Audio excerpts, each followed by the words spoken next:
बंधुओं नमस्कार। आपने कल की वीडियो में स्यमंतक मणि की कथा सुनी और आपने देखा कि कैसे भगवान श्री कृष्ण ने अपने आप को निर्दोष साबित किया जब सत्यराजीत ने उनको आरोप लगाया। और आज उसके आगे की कथा यहाँ पर सुनते हैं। क्या कहते हैं स्यमंतक मणि के बारे में आगे? श्री सुखदेव जी कहते हैं, परीक्षित, यद्यपि भगवान श्री कृष्ण को इस बात का पता था कि लाक्षागृह की आग से पांडवों का बाल भी बांका नहीं हुआ है, तथापि जब उन्होंने सुना कि कुंती और पांडव जल मरे, तब उस समय का कुल परंपराउचित व्यवहार करने के लिए वे बलराम जी के साथ हस्तिनापुर गए। वहां जाकर भीष्म पितामह, कृपाचार्य, विदुर, गांधारी और द्रोणाचार्य से मिलकर उनके साथ संवेदना सहानुभूति प्रकट की और उन लोगों से कहने लगे, हाय हाय, यह तो बड़े ही दुख की बात हुई है। भगवान श्री कृष्ण के हस्तिनापुर चले जाने से द्वारका में अक्रूर और कृतवर्मा को अवसर मिल गया। उन लोगों ने शतधन्वा से आकर कहा, तुम सत्यराजीत से मणि क्यों नहीं छीन लेते? सत्यराजीत ने अपनी श्रेष्ठ कन्या सत्यभामा का विवाह हमसे करने का वचन दिया था और अब उसने हम लोगों का तिरस्कार करके उसे श्री कृष्ण के साथ ब्याह दिया है। अब सत्यराजीत भी अपने भाई प्रसेन की तरह क्यों न यमपुरी में जाए। शतधन्वा पापी था और अब तो उसकी मृत्यु भी उसके सिर पर नाच रही थी। अक्रूर और कृतवर्मा के इस प्रकार बहकाने पर शतधन्वा उनकी बातों में आ गया और उस महादुष्ट ने लोभवश सोए हुए सत्यराजीत को मार डाला। इस समय स्त्रियां अनाथ के समान रोने चिल्लाने लगी, परंतु शतधन्वा ने उनकी ओर तनिक भी ध्यान नहीं दिया। जैसे कसाई पशुओं की हत्या कर डालता है, वैसे ही वह सत्यराजीत को मारकर और मणि लेकर वहां से चंपत हो गया। सत्यभामा को यह देखकर कि मेरे पिता मार डाले गए हैं बड़ा शोक हुआ और वे हाय पिताजी मैं मारी गई इस प्रकार पुकार पुकार कर विलाप करने लगी। बीच बीच में वे बेहोश हो जाती और होश में आने पर फिर विलाप करने लगती। इसके बाद उन्होंने अपने पिता के शव को तेल के कढ़ाई में रखवा दिया और आप हस्तिनापुर को गई। उन्होंने बड़े दुख से भगवान श्री कृष्ण को अपने पिता की हत्या का वृतांत सुनाया। यद्यपि इन बातों को भगवान श्री कृष्ण पहले से ही जानते थे। परीक्षित, सर्वशक्तिमान भगवान श्री कृष्ण और बलराम जी ने आंखों में आंसू भर लिए और विलाप करने लगे कि अहो, हम लोगों पर तो यह बहुत बड़ी विपत्ति आ पड़ी। इसके भगवान श्री कृष्ण सत्यभामा और बलराम जी के साथ हस्तिनापुर से द्वारका लौट आए और शतधन्वा को मारने तथा उससे मणि छीनने का उद्योग करने लगे। जब शतधन्वा को यह मालूम हुआ कि भगवान श्री कृष्ण मुझे मारने का उद्योग कर रहे हैं, तब वह बहुत डर गया और अपने प्राण बचाने के लिए उसने कृतवर्मा से सहायता मांगी। तब कृतवर्मा ने कहा, भगवान श्री कृष्ण और बलराम जी सर्वशक्तिमान ईश्वर हैं, मैं उनका सामना नहीं कर सकता। भला ऐसा कौन है जो उनके साथ वैर बांधकर इस लोक और परलोक में सकुशल रह सके? तुम जानते हो कि कंस उन्हीं से द्वेष करने के कारण राज्य लक्ष्मी को खो बैठा और अपने अनुयायियों के साथ मारा गया। जरासंध जैसे शूरवीर को भी उनके सामने 17 बार मैदान में हार कर बिना रथ के ही अपनी राजधानी में लौट जाना पड़ा। जब कृतवर्मा ने उसे इस प्रकार टका सा जवाब दे दिया, तब शतधन्वा ने सहायता के लिए अक्रूर जी से प्रार्थना की।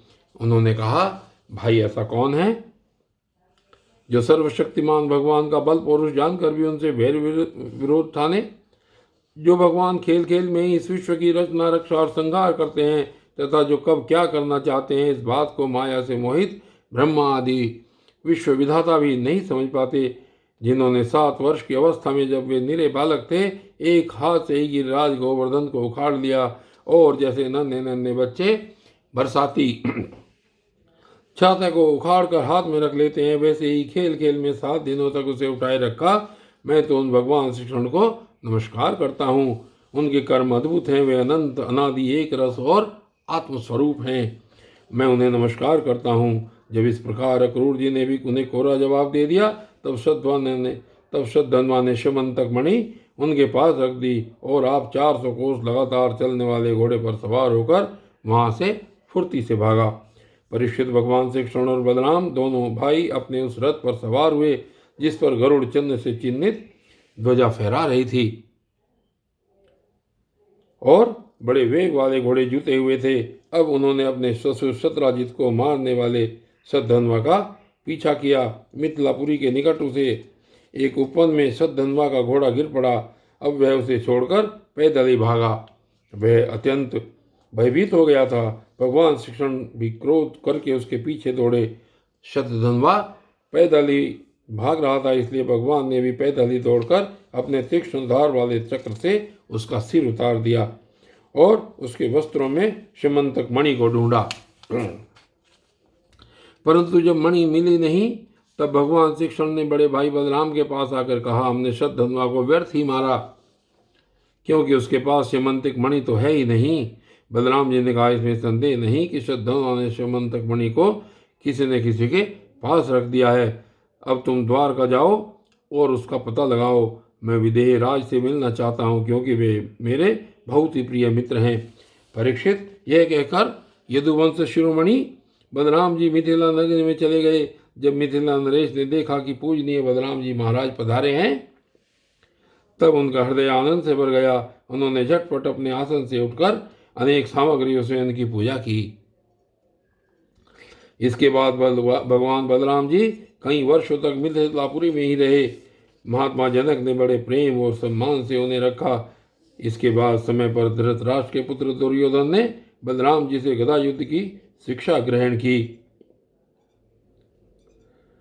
अपनी प्रिया सत्यभामा का प्रिय कार्य करके भगवान श्री कृष्ण द्वारका लौट आए और उनको यह समाचार सुना दिया कि शतधनवा को मार डाला गया, परंतु स्यमंतक मणि उसके पास न मिली। इसके बाद उन्होंने भाई बंधुओं के साथ अपने ससुर सत्यराजित की वे सब और्ध्वदैहिक क्रियाएं करवाई, जिनसे मृतक प्राणी का परलोक सुधरता है। अक्रूर और कृतवर्मा ने शतधनवा को सत्यराजित के वध के लिए उत्तेजित किया था। इसलिए जब उन्होंने सुना कि भगवान श्री कृष्ण ने शतधनवा को मार डाला है, तब वे अत्यंत भयभीत होकर द्वारका से भाग खड़े हुए। परीक्षित, कुछ लोग ऐसा मानते हैं कि अक्रूर के द्वारका से चले जाने पर द्वारका वासियों को बहुत प्रकार के अनिष्टों और अरिष्टों का सामना करना पड़ा। दैविक और भौतिक निमित्तों से बार बार वहां के नागरिकों को शारीरिक और मानसिक कष्ट सहना पड़ा। परंतु जो लोग ऐसा कहते हैं, वे पहले कहीं इस बात को भूल जाते हैं। भला यह भी कभी संभव है कि जिन भगवान श्री कृष्ण में समस्त ऋषि मुनि निवास करते हैं, उनके निवास स्थान द्वारका में उनके रहते कोई बड़ा उपद्रव खड़ा हो जाए। उस समय नगर के बड़े बड़े लोगों ने कहा, एक बार काशी नरेश के राज्य में वर्षा नहीं हो रही थी, सूखा पड़ गया था। तब उन्होंने अपने राज्य में आए हुए अक्रूर के पिता स्वफल्क को अपनी पुत्री गांधिनी ब्याह दी। तब उस प्रदेश में वर्षा हुई। अक्रूर जी भी स्वफल्क के पुत्र हैं, स्वफल्क के ही पुत्र हैं और इनका प्रभाव भी वैसा ही है। इसलिए जहाँ जहाँ अक्रूर रहते हैं, वहाँ वहाँ खूब वर्षा होती है तथा किसी प्रकार का कष्ट और महामारी आदि उपद्रव नहीं होते। परीक्षित, उन लोगों की बात सुनकर भगवान ने सोचा कि इस उपद्रव का यही कारण नहीं है। यह जानकर भी भगवान ने दूत भेजकर अक्रूर जी को ढूंढवाया और आने पर उनसे बातचीत की। भगवान ने उनका खूब स्वागत सत्कार किया और मीठी मीठी प्रेम की बातें कहकर उनसे संभाषण किया।